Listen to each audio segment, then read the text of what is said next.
सबको जय माता की। आज हम दुर्गा सप्तशती के श्री अर्गला स्तोत्र का पाठ करते हैं। ओम श्री गणेशाय नमः। हर हर महादेव। जय माता दी। जय सिया राम। जय श्री राधे श्याम। श्री अर्गला स्तोत्र। इस स्तोत्र के ऋषि विष्णु है, चंद अनुष्टभ है, देवता महालक्ष्मी है, श्री बीज है, ह्रीं शक्ति है, क्लीं कीलक है। ऐसी जगदम्बा की प्रीति के लिए सप्तशती पाठ के अंगीभूत अर्गला स्तोत्र के जप का विनियोग करते हैं और उसके बाद 3 बीज श्रीं ह्रीं क्लीं से न्यास करना। उसके बाद ध्यान करना। ध्यान का जो ध्यान इस प्रकार करना है। आदि रूप सत्व रज तम तीनों गुणों वाली परमेश्वरी महालक्ष्मी है। तो ये प्रत्यक्ष और अप्रत्यक्ष संपूर्ण जगत में व्यापित भी है, व्याप्त है, मतलब सर्वेश्वरी है। इनके हाथों में बिछोरा नींबू, गदा घेट, पान पात्र और सिर पर नागलिंग और योनि विद्यमान है। और देवी तप्त सुवर्ण के समान कांति वाली और सुंदर तप्त वर्ण के आभूषण धारण किए हुए हैं और अपने तेज से समस्त आकाश मंडल को व्याप्त करती रहती है। तो उसके बाद मार्कंडेय ऋषि बोलते हैं कि माँ की स्तुति करते हैं। वो किस प्रकार कर रहे हैं ये देखते हैं। श्री मार्कंडेय ऋषि बोले, जयंती, मंगला, काली, भद्रकाली, कपालिनी, दुर्गा, क्षमा, शिवा, दात्री, स्वाहा, स्वता आदि देवियों को मेरा नमस्कार हो। ये सारा माता का नाम है, अलग अलग जो रूप धारण किया था। तो उन सारे देवियों को ऋषि यहाँ नमस्कार कर रहे हैं। उसके बाद कहते हैं, ये चामुंडा देवी, समस्त प्राणियों के दुख निवारण करने वाली आपकी जय हो। सर्वव्यापक देवी कालयात्री आपकी जय हो। मधु तथा कीटक दैत्यों का दलन करने वाली ब्रह्मा जी को वर देने वाली आपको नमस्कार हो। हे देवी, आप मुझे सुंदर रूप दो, जय दो, यश दो तथा क्रोधादि शत्रुओं का नाश करो। महिषासुर का नाश करने वाली भक्तों की सुखदाता देवी जी आपको नमस्कार हो। मुझे रूप दो, जय दो, यश दो, शत्रुओं का नाश करो। हे रक्त बीज का वध करने वाली देवी जी और चंडमुंड असुरों का विनाश करने वाली माता, मुझे सुंदर रूप दो, जय दो, यश दो, शत्रुओं का वध करो। हे पापनाशक चंडिके, जो सर्वदा भक्तिपूर्वक आपके चरणों में मस्तक झुकाते हैं, उन्हें रूप दो, जय दो, यश दो, शत्रुओं का नाश करो। सभी व्याधियों का नाश करने वाली चंडिके, जो आपकी भक्तिपूर्वक स्तुति करते हैं, उन्हें रूप दो, जय दो, यश दो, शत्रुओं का नाश करो। हे देवी जी, आप मुझे सौभाग्य, आरोग्य और परम सुख दो। रूप दो, जय दो, शत्रुओं का विध्वंस करो। मेरा कल्याण कीजिए और उत्तम धन संपत्ति दीजिए। रूप दो, जय दो, यश दो, शत्रुओं का नाश करो।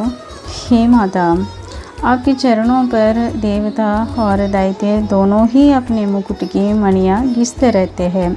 यहाँ मुकुट का मणियाँ घिसते हैं मतलब माँ को साष्टांग प्रणाम करते हैं। उसी टाइम उनके किरीट नीचे लग जाते हैं। जो माँ का चरणों में वो लोग वंदना करते हैं, उस टाइम तो उनका किरीट का मणि नीचे लग जाते हैं। तो ऋषि का कहना है कि मणि बार बार नीचे रखकर उनका मुकुट का मणि भी घिसते रहते हैं, मतलब बार बार माता को नमस्कार करो, यही मतलब है इसमें। हे मातेश्वरी, अपने भक्त को विद्यावान, यशवान, लक्ष्मीवान करो। बड़े बड़े अभिमानी दैत्यों के अभिमान चूर्ण करने वाली चंडिके, मैं आपको प्रणाम करता हूँ। हे 4 भुजाओं वाली माता, चतुर्मुख ब्रह्मा जी आपकी स्तुति करते हैं। हे परमेश्वरी, रूप दो, जय दो, यश दो, वैरियों का विध्वंस करो। श्री पार्वती के पति महादेव जी से स्तुत्य है, हे परमेश्वरी, रूप दो, जय दो, यश दो, शत्रुओं का नाश करो। हे देवी, आप तो कठोर भुजदंड रखने वाली दैत्यों का भी दंड नाश कर देते हो। हे अंबिके, आप अपने भक्तों के लिए अपार आनंद की वृद्धि करती हो। मुझे रूप दो, जय दो, यश दो, शत्रुओं का नाश करो। हे मातेश्वरी, आप मुझे वही पत्नी प्रदान करो जो मेरी इच्छाओं के अनुकूल हो। यहाँ पे जो आदमी, जो जेंट्स जो प्रेयर करते हैं, जो स्तुति करते हैं, उसी टाइम पत्नी देने के लिए बोलेंगी। जो अगर लेडीज़ करते हैं तो यहाँ पे पति बोलेंगे। तो पति देने के लिए पति का इच्छा है, ऐसे रूपवान पति के लिए जो इच्छा करना है ऐसे। तो फिर ऋषि कहते हैं कि जो मेरी इच्छाओं के अनुकूल हो और इस भयानक संसार रूपी समुद्र से मुझे तारने वाली हो। तो मतलब एक अच्छा स्वभाव वाले पति या पत्नी को मांगते हैं यहाँ पे। मतलब जो एक लाइफ पार्टनर होते हुए भी, पति पत्नी होते हुए भी एक इधर एक उधर ऐसे नहीं होना चाहिए। भक्ति में और हर काम में तो तुल्य उनका हर काम में वो साथ देने वाला होना चाहिए। तो ऐसे पति या पत्नी का आशा करते हैं या माँ से। तो ऐसे ही जो हर काम जो इकट्ठे होकर प्यार से करेंगे, तब जाके इस संसार रूपी समुद्र से पार करने के लिए अब वो लोग एक दूसरे का सहायक बनते हैं। वैसे तो दोनों आपस में झगड़ते रहेगा तो उनकी भी ज़िंदगी ख़त्म, जो खराब, और उनके जो आसपास रहने वाले, उनके बच्चे, उनका माता पिता सब परेशान हो जाती है। इसलिए जो गुण वाली पति या गुण वाली पत्नी या गुण वाला पति को ही यहाँ मांगते हैं। तो उसके बाद ऋषि कहते हैं कि उत्तम कुल में उत्पन्न हो। जो उत्तम कुल में उत्पन्न हो तभी जाके उसको अंदर गुण होंगे, वैसे तो नहीं होंगे। जो अच्छा देखे, अच्छा बोलने के लिए तो उनको जो अंदर से हिम्मत होना चाहिए। जो बुरा देखे, बुरा ये बुरा है ऐसे नहीं करना, ऐसे समझाने की हिम्मत हो, जो सच बोलने की हिम्मत हो, तो वो जब अच्छा कुल में उत्पन्न होएंगे तभी तो होएंगे, वैसे नहीं होने का। इसीलिए ऋषि कहते कि अच्छा कुल में उत्पन्न हो, ऐसे श्री मुझे दे दो। तो जो पुरुष इस प्रकार इस स्तोत्र का पाठ करते हैं तो ये महास्तोत्र कीलक का पाठ करते हैं। वह सप्तशती के पाठ जब से मिलने वाले वर एवं श्रेष्ठ संपदा के फल को प्राप्त कर लेते हैं। तो इस प्रकार जब माता का जो स्तुति करेगा तो माँ जो हर संपत्ति, हर जो हम इसमें जो मांग रखा, जो ऋषि जो कहते हैं, इसी प्रकार हम प्रेयर करेंगे तो माँ सब कुछ देते हैं।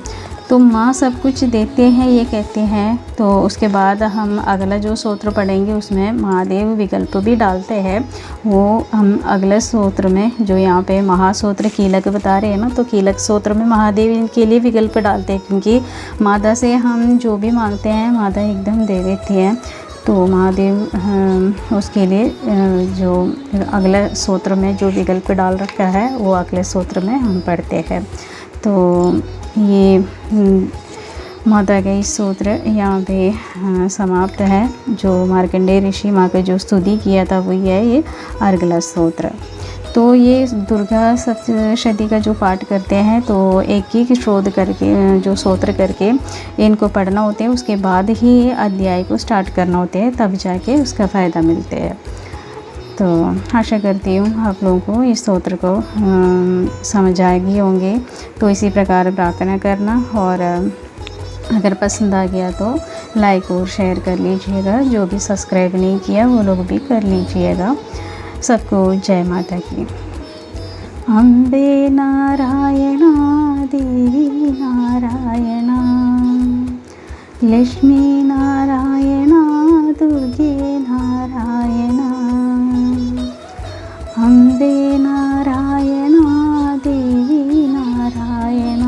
ലക്ഷ്മീ നാരായണ,